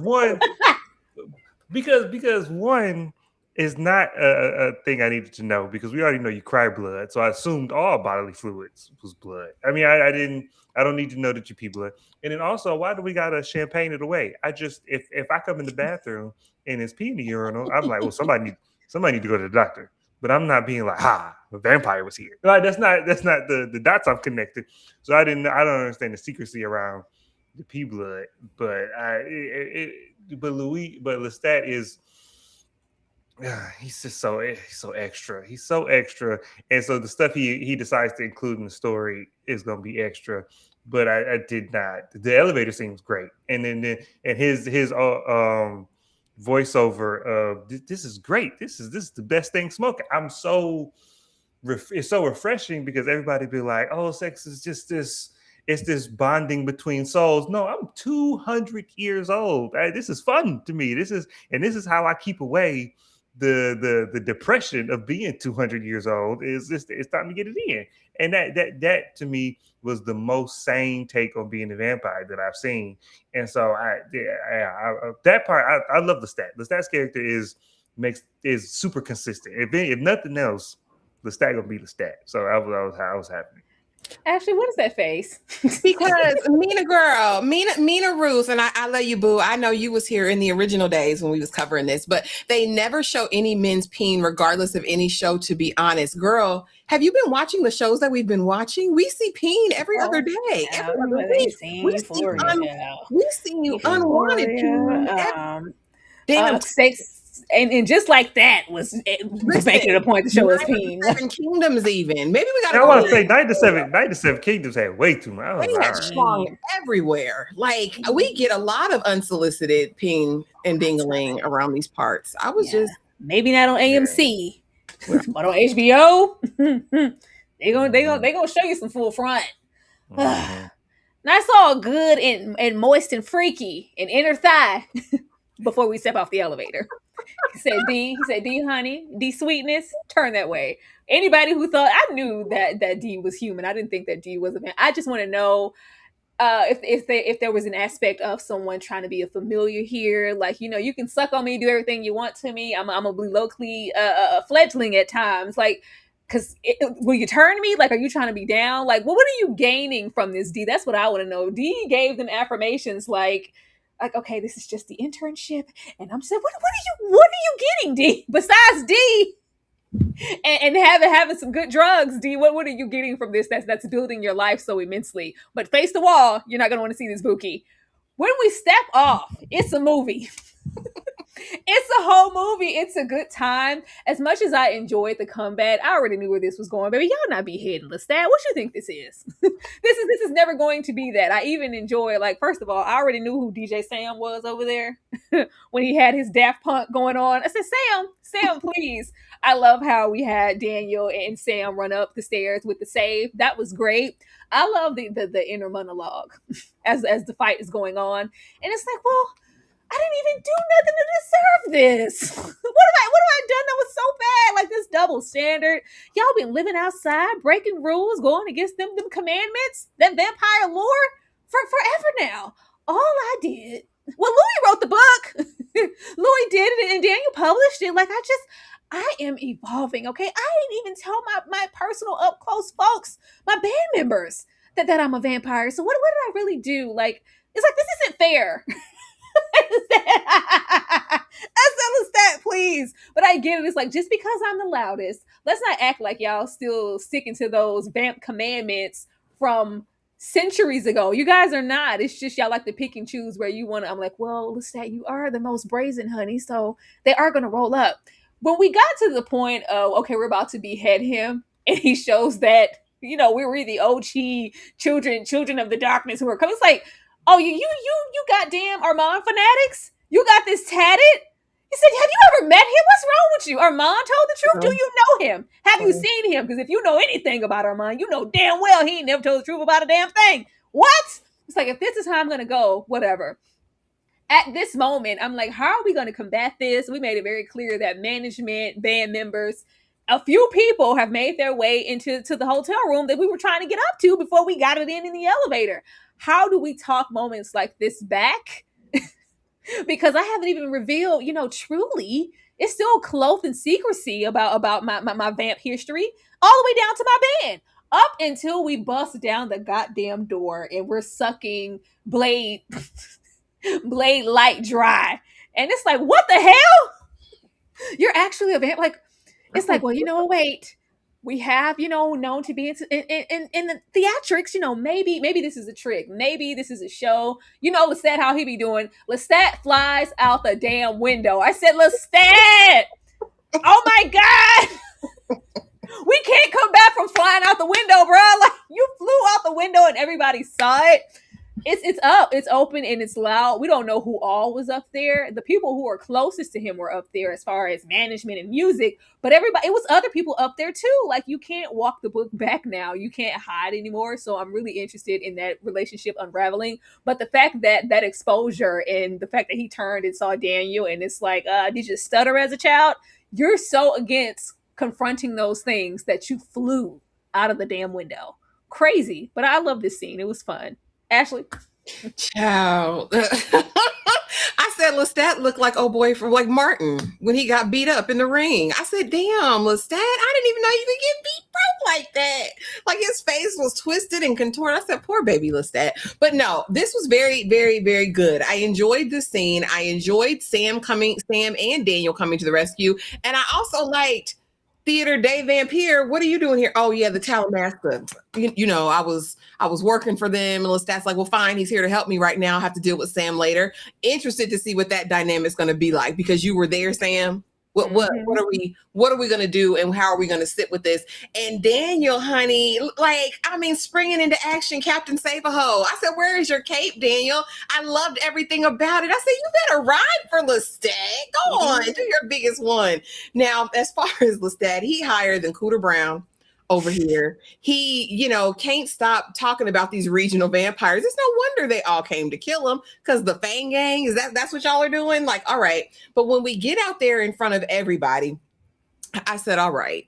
Because they're so conditioned to believe that everything is fake. And I think earlier in the episode, Lestat even says you'd be surprised how quickly the humans, disregarded the vampires. So now it really is this culture of, oh, it was an act. Oh, it was fiction. Oh, it was all this just to sell a book. So their moment of realization was interesting to me at that moment. Because again, we had just seen him bleed somebody dry on stage and his fangs come out. But yeah, he removed all doubt when he flew away.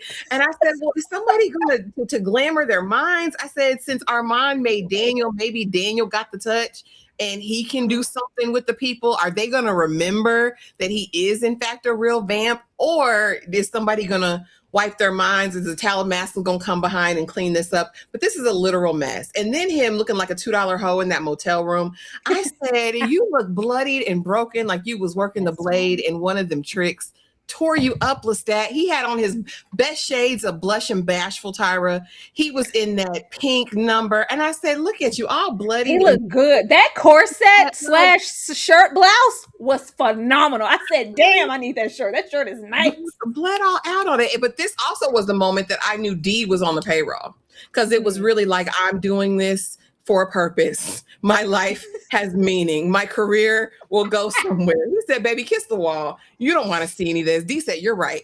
Let me go on over here. I love everything about Dee. I want to know more about Dee, though. Hopefully we'll get more about. Dumb. Jesus said, I'm trying to make a living. I'm trying to make a way out of no way. This is what I got to do. That was the best part for me. I never want to hear the word Talamasca again. Now that they didn't make that booty show, and the Talamasca was built up so well, it even made me watch that Raggedy Mayfair show to get up on the Talamasca, and they didn't do anything with it. So I don't want to hear them Raggedy. They can just go away. We usually forget we ever had them. But this was. I don't think that this is going to break the glass, so to speak, as far as like on the vampire secret, because I think that if somebody was recording, because if it was just word of mouth, if the 12 people in there go tell everybody he flew out the window, nobody's gonna believe you. And then if somebody was recording, it was CGI. It was all theatrics. So I just think the way that we put this stuff under the rug is going to be too easy. It would have to be like if he did this at the stadium, like if he ever got to Ford Field and he played for millions, then maybe. But I just don't know that this. I still think the Vampire Secret is not all the way out, even after he did that. Daniel don't miss. Every time I see Daniel, I just like him more and more. He came in, he was like, "You're not finna kill my Pulitzer." I said, Daniel get this Oscar, even if you got to kill for it. And I appreciate him. This was the best way to end this chaotic episode. Is in such a chaotic way. and the action was really good. Like Ashley kept saying, it was like something out of Punisher or Daredevil, and Lestat got his butt whooped. And to me, that's a great way to introduce a character on episode one. Is like you gonna either introduce the character down and out and at his worst, and then we get to see him rise, or we see a character on top. And we see a character that's already on top, and we're gonna cut his knees out from under him, and so we got to see him climb back to the top. And that's what I feel like they're doing with Lestat. And to see him on a vendetta, on his righteous path of being vindicated, trying to climb back to dominance, that's what I'm here for. I watch it.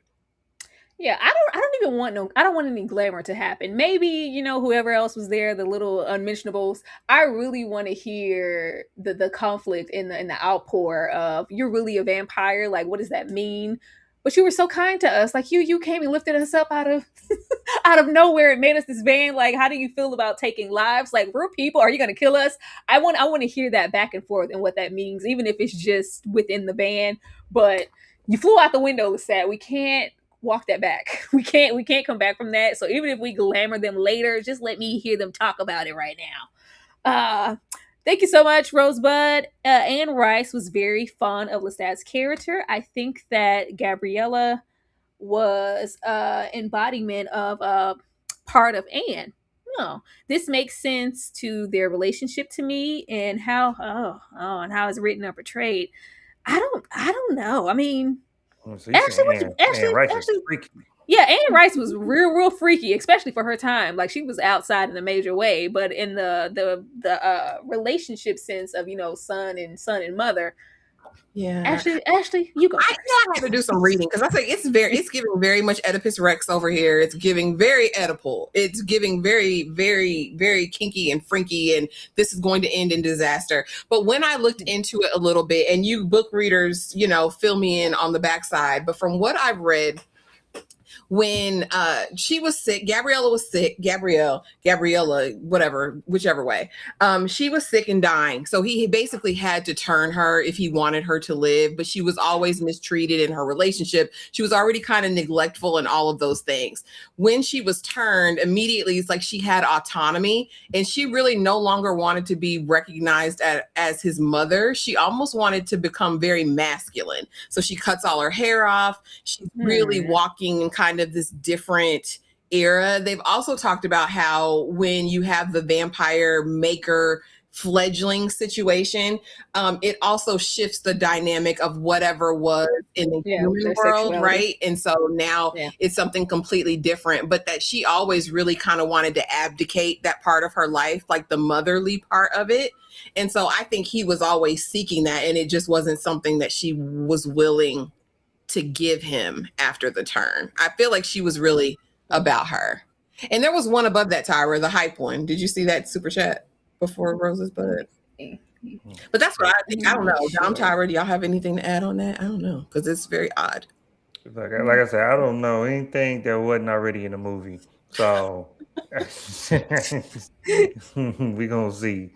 She killing this. She's killing this Bob though. I know that's right. Yeah, I think I got this one from Hype about sending this lead bam and we're back. Okay. Let me see. Yeah, I think I got this one just in case. Thank you so much, Hype Green. Right. We could have, we've sent people away for less, but as we were saying, this is an evolved Lestat, but not so evolved that we don't get drugged out of our mind and fly out of a window and expose ourselves to the public with a small public. I was worried. I was like, you don't pull out this tambourine, it's gonna be a problem. But it was like they made it a point to show us like this is a different Lestat. We're evolved in some ways, but we got a long way to go. But then the Bob popped out. We looked bad. I was feeling mighty bad. I was feeling mighty low. The way he just so broken, bloody, and bruised. I say, oh my God, you look so beautiful. 5 minutes ago, before you stepped off the elevator, you were serving. It was see you next Tuesday all day. And then we have the spewed in the hallway, and it's just, I need somebody. Are you gonna? I say, baby, they not coming. If you send one more text that doesn't get a response, but it was so desperate. I'm not used to having him in such a desperate way. It's like I need a higher depth of connection that I can't even get from the likes of a Louis. I just like that every point of this episode was giving I was a person, and I've had so many lived experience before I ever met Louis and before how I was represented in this book, and you guys are going to get to see it. But when the Bob walked in, I said, "Oh, it's your mama." It's your mother, Lestat. Like, oh, I knew it wasn't. I don't know who I thought it was. I thought her reveal was going to be different, and we were going to meet her a little later. Even if it was just in the next episode, I thought we might see her in the past first, and then see her current day. They said no, she's popping out right now. I said, oh my goodness! It was the sigh of relief in the broken. I've gotten myself into a little trouble. I've gotten myself in a way that I don't think I can get out of, and I just need some help. I just need somebody. I just need someone here right now. It's just, I was like, baby, you've been in a way quite a few times since we've met you. She ain't roll up when she ain't feel the need to roll up when your name was written in the book of Claudia in blood, and when you were thrown in the heap of garbage, surviving off of them rats to even come back. She has not rolled up, but this is the time where it's like, I'm coming now. I want to know what happened and the disconnect for her to just be kind of obsolete in his life for however long up until this point. And what does it mean for her to be here now? Like, are we going to have to watch you get it on with your mom, Lestat? And I don't care. I know all about the vampires and, sexuality, the spectrum. It's just all void at that point. Once you're a vamp, you're just, a vamp. That doesn't matter, but this is still your mother. Like, we got to see it. Do we got to see it? Yeah, because I'm not a vampire. I don't know. It's gonna be very interesting. I'm okay. I'm ready, I guess, to see it and watch their relationship unfold and the nuances, if you want to call it that, the gray areas of their dynamic. But I want to know the outpour of like a Daniel or a Louis when it's like, yeah, who the hell is that? Like, what's my mom? That's your mom? Because I doubt that they're gonna understand. Like, but yeah, we don't care about none of that. That's your mother. Please. I feel like it's going to be really, really interesting. But the Bob was giving. I was here for the blunt cut.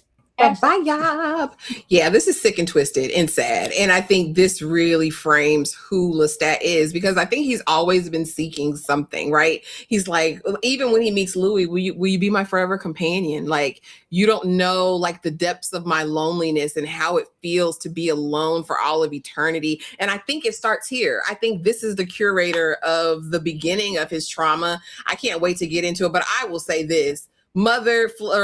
Fledgling mother lover is crazy as hell. I said that is one line of dialogue that I've never needed to hear. It's sick and sad. And the fact that he starts stuttering again when she enters his presence, I said, okay, let's go back here to childhood trauma, Lestat, because what did she do to you? Did she lock you outside the house? Like what happened? And now we're having to see it play out. And for him to feel like this is the only person that I can call out to, who literally waited till you were knocking on death's door, the worst possible time to come in and save the day. I can see by the look in her eyes, she's gonna be crazy as hell. I don't want another C Bob around here, Tyra. I don't need another C Bob. All right.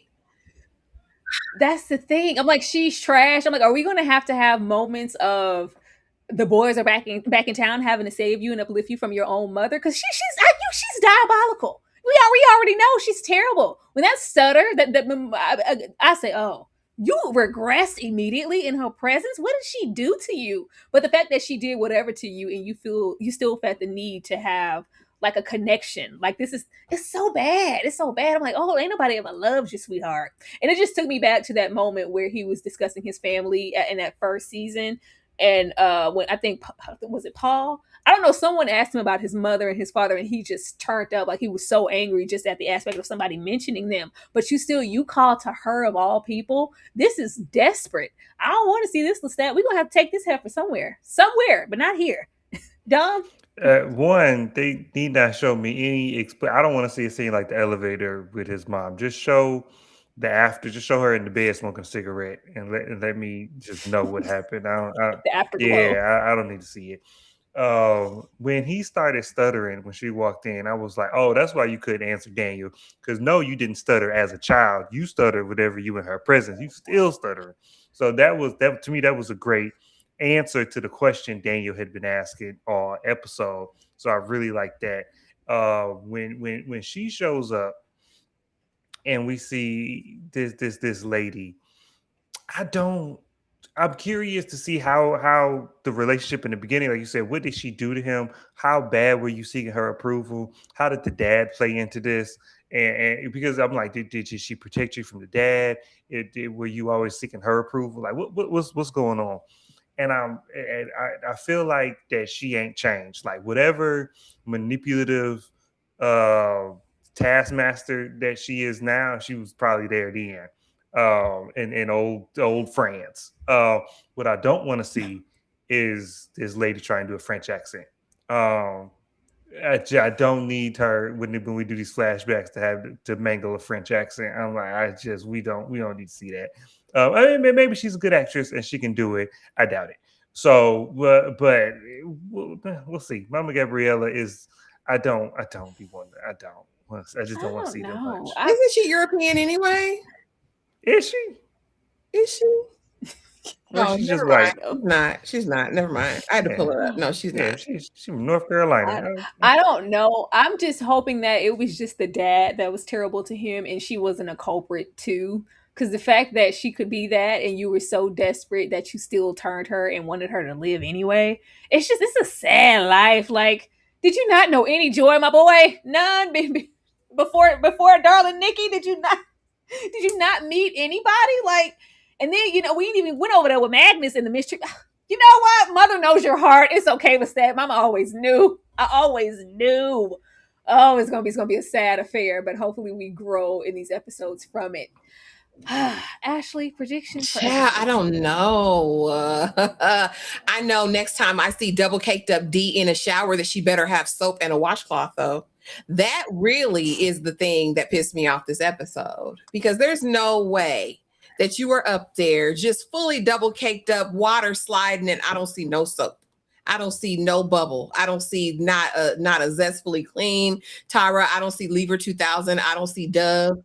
I don't Lever 2000, Ashley. There. I don't see anything bubbling up and tuppling.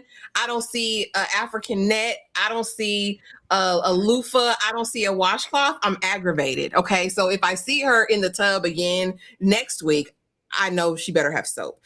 As far as episode 2 predictions, girl, take me back. Take me on back to the original days. Take me back to your childhood. They probably won't do that. What I'm really hoping for, and this is my only hope for episode 2, is that we do get to see Claudia. Is that we get to see Claudia in her ghost form, tormenting all the peoples. That's what I need in episode 2. Y'all don't have no time to waste. You know you have 30 minutes. You want to be cute and give us these 7 episodes. I want to be in the past, getting into little Lestat immediately. I want to see Mama Gabriella immediately. I want to see his dad being an asshole immediately. I want to see Magnus immediately. We ain't even got over there with Akasha. We don't have time. Like, do not play. I don't think we are fortunate enough to spend the next episode in current day in 2025. Whatever we're doing, we can get to it later. I feel like it makes more sense in a storytelling way to go back to this day or whatever's currently happening towards the end. We can maybe have a little bit of the episode be the aftermath of, we watched you fly out the window, right? What does that mean? How does that look? But then let's get into, Mama, now that you're here, it's like, oh, you're still that same little shriveling nothing of a kid that I left those centuries ago. And we go back to them centuries. That's what I want to see. Don't make us wait on that, because just don't play in my face, show. I love you, but I'll talk about you. I'll talk about you real bad. Don't do that. Dom, any predictions for episode 2? And it was a wash up, Ashley. The D was just washing off the You don't D do a lot. D do a whole lot to just be. We was over there with Daniel. Hey, Poppy. It was cocaina. It seemed like at any given moment, let's roll up and get a piece of that. You need to use soap. No. Every time. On the bus, the shower on the bus is crazy. Just in the middle of the bus. But no, predictions for next week. 30 minutes is too much, Tyra. I won't, because these episodes are an hour. I need 10 minutes in the beginning and 10 minutes at the end of present day just to show us where we at. I need traditional Interview with the Vampire style where we gonna bookend in present day because we telling a story, and then everything else is in the past. I want to go. It's time because you didn't ended the episode on Gabriella, so now you got to tell me about Gabriella. So I need the episode to start with them in that raggedy hotel room in Detroit, and then we go back to whatever century France, and we tell the story in France, and we go back to the mom and dad in France, and we tell that story, and then we come back to present day to lead us into the episode 3. That's how I need this episode to go. We can meet Claudia down the road. We can deal with the aftermath of him flying out the window in a news article, or just had the TV on in the background to tell us what happened. I like you said, we got 7 episodes. I need some lore. I need some backstory. I need some expansion of these characters, and that's what I need. We don't need to spend a whole bunch of time in 2025 Detroit. We don't need to spend all that time. We do not. Maybe if y'all had 8 episodes, y'all could cater to Detroit a little bit more, or whatever city we're going next to. Y'all don't have it no more. Just stop it. Y'all, that was episode 1 of The Vampire Lestat. Dom, I'm going to come to you first. Let the people know what you got going on. Did you drop a video? Microphone's on for this latest episode of The Vampire Lestat. Well, it hasn't dropped yet. It's in the queue. It's in the queue. It's coming. It's coming. But I did. There is episodes on the YouTube. There is videos on the YouTube. I did drop a video yesterday talking about this Apple TV show, The Savant, that may or may not be coming. They pushed it. They canceled it. They re-released it. So we're gonna see if they're gonna actually release it. But it looks good. This week we gonna do Disclosure Day. It's a holiday in my house whenever Steven Spielberg drop an alien film. So we're gonna see Disclosure Day on Thursday. So we'll talk about that. And then Apple TV again with this show Sugar. I'm gonna recap and talk about season 1. Season 2 comes out next week, and I'll be talking about that. So come on down. We're gonna talk about it all. Ashley. Muted. I'm coming. I be trying to, save it on the back end. But y'all, please run up the Vampire Lestat upload. That was a fun video to do. But also be on the lookout tomorrow. I will be dropping the first in my new series. Sorry, I'm late. I'm going to be talking about 90210 season 1, Beverly Hills 90210, the OG series. So buckle up for that. It's going to be fun. Don't forget, I think we'll have From this week. I think we have Raising Canaan that's coming this week, and then we'll have Cape Fear as well, episode 3 that we'll be talking about. So be on the lookout for all of those uploads and the live discussions. Y'all heard what the woman said. Now look at here. Y'all already know that there is a quote as far as what these videos need to be to continue. I would hate to just reduce Lestat to a lie, but I'll do it. If the video's not getting engagement, Tyra is not going to talk about it. Yes, I did speak of myself in third person, but I'm not going to do it. I'm not going to do it. Be sure to go run to share that upload. If it reaches 5K by next time, I'll be sure to try to go and talk about the next episode, but it has to perform to get that upload, energy from me. That's just how it has to be. So I would appreciate you guys supporting that. Hey, TP Bookie, why you just popping in with some hearts? I need you to be, I've been meaning to talk to you, TP, about you being more active in the chat. Okay? I need to see that you love us throughout the chat, not just when you drop your hearts on the end and your fire emoji to let us know that you was listening. How I'ma love on you and I don't know you here. Thank you. But be sure to run up those uploads. We will most definitely appreciate that. We will see you guys next time with episode 2. Y'all have a good night. Not Andre and that heating up. Andrew gonna say something heating up every single time.